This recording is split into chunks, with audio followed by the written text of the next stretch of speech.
Welcome to the Grass Forge Warm Season Grasses module presented by me, Kristen Glosson. I'm a PhD graduate student at the University of Illinois studying dairy nutrition.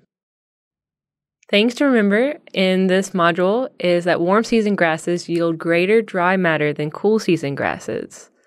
However, they don't produce as high quality as the cool season grasses.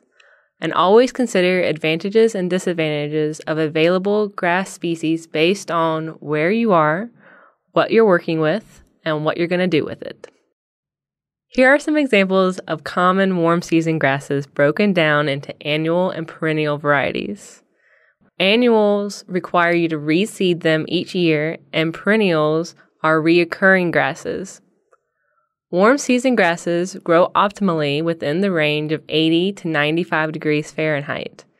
These have only one growing season, but grow for longer than a cool season grass depending largely on temperatures. Because warm season grasses are temperature sensitive, they have a seed dormancy issue. As a general rule, warm season grasses should not be cut shorter than 8 inches to reduce damage to the stand's persistence. Good harvest management is important to capitalize on the boot stage of growth for optimal nutrition. The first warm season annual we'll talk about is pearl millet. It originated in Africa and is a high-yielding crop with a total digestible nutrient of over 50% and crude protein of approximately 10%. The main advantage of this plant is that it does not produce prussic acid, which is a problem in other warm season grasses. However, it cannot be grazed down and still regrow, and so it is not recommended for grazing pastures.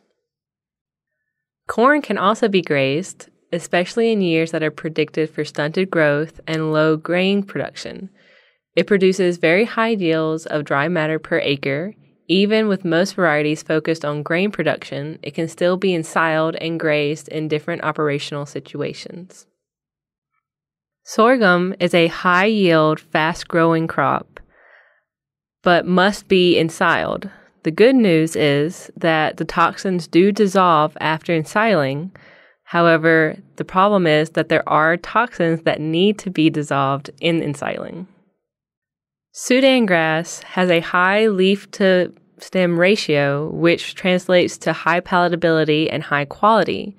However, it has a low yield in comparison to other Sudan hybrids. A Sudan hybrid, such as the Sorghum-Sudan hybrid, is a very common hybrid used in pasture-based operations. There's a brown midrib variety that can increase grain percentages significantly. But even without a specific variety, it has higher yields than the non-hybrids. However, it is not tolerant to droughts or a low soil pH. Crabgrass is very palatable and digestible, but is not drought tolerant.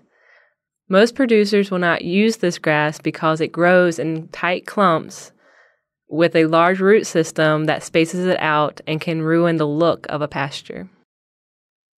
Foxtail millet, also known as brown top, is a great grass because it reseeds and persists for years. However, drought leads to an increase in the toxic nitrates and causes producers to be hesitant in seeding this in their pasture. Teff grass is a very high-quality grass with an RFQ, or a relative forage quality, that exceeds 120 in the boot stage. To put this into context, alfalfa in full bloom only has an RFQ of 100. However, the seedlings are very weak and lack vigor. Here's a more comprehensive list of warm season annuals to help you compare the pros and cons of the grasses we have been discussing. Coming back to our list, we're now going to move on to the perennial warm season grasses. Bermuda grass produces high yields with many varieties to choose from. However, due to the deep root system, this grass requires well-drained soils such as sand, and so can commonly be found on the coast, and will quickly die out in a wet plain. It is also difficult to plant Bermuda grass with poor seed viability, and so responds best when planted after sprigging. sprigging would be when you take a piece of the growing point of a mature Bermuda grass and plant that instead of the raw seed. Switchgrass has very high yields and requires low inputs. However, seeds are slow to establish, and it is known to form clumps as the plants grow together that can damage equipment tires if hay harvesting is desired. Dallis grass is another option that is fast-growing and very leafy. However, the major disadvantages to this is that the seeds are susceptible to ergot infection, and when livestock consume the seed heads, they can be poisoned and experience ergot staggers. Bahia grass is ideal for wooded pastures when you're in a high tree density area.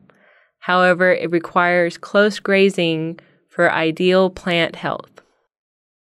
Eastern Gama grass is easily planted and established. However, it is difficult to harvest because it needs constant weed control, and harvest must be delayed up to 2 years for adequate growth coverage. The big and little bluestem grasses are very tolerant to drought. However, they have low yields as they grow in large clumps and are usually undesirable for pasture-based operations. Indian grass is probably one of our most heat tolerant and is very easily established in a pasture-based operation. However, in general, it has very low yields. Johnson grass is already present in many pastures and can be utilized if desired. However, in general, it is hated by most producers as it produces high levels of prussic acid when stressed. To put prussic acid into context, high levels of ingestion of prussic acid can poison animals similar to cyanide. This table summarizes the warm season perennial grasses we have been discussing, comparing the pros and cons of each. All the information shown in this presentation came from the cooperative extension materials distributed by these 4 institutions. Basing the term common on the input of these differing information sources has hopefully given a comprehensive list of many grasses that producers will come across in the search for grass varieties. And with every operation having unique situations, these universities are a great resource for you to find more information on grass options.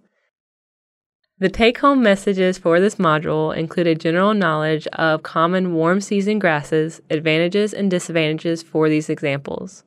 Also make note of the resources for further information provided by numerous extension groups that can answer many more in-depth questions on developing a grass management strategy. I hope this has expanded your view of grass forages. Have a nice day.